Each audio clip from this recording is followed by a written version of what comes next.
କିସ ହେଲା କାହିଁକି ହଁ ଏବେ ଆମ୍ବ ଚଞ୍ଚା ଚଞ୍ଚି ହେଇଯାଇଛି ଦେଖନ୍ତୁ ଆପଣମାନେ ଆମ୍ବ ଖିଆ ଚାଲିଛି କେମିତି ବହୁତ ବଢ଼ିଆ ହେଇଛି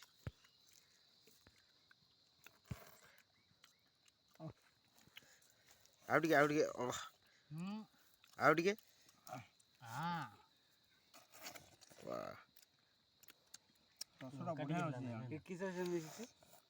ଏ ଲଙ୍କା ଗୁଣ୍ଡ ଲୁଣ ଆଉ କ'ଣ ଲଙ୍କା ଗୁଣ୍ଡ ହଳଦୀ ଗୁଣ୍ଡ ଗୁଲି ମରିଚ ଶୁଣ୍ଠି ପିମ୍ପଳ ଆଉ ପୁଦିନା ପତ୍ର ଅହରି ଚେର ହାଇ ଟିକେ କରିଦେ ହାଇ ଟିକେ ହାଇ ବାଏ ବାଏ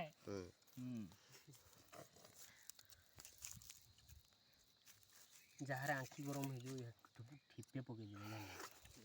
ମେଡ଼ିସିନଟା କିନ୍ତୁ ଭଲ ହେଇଛି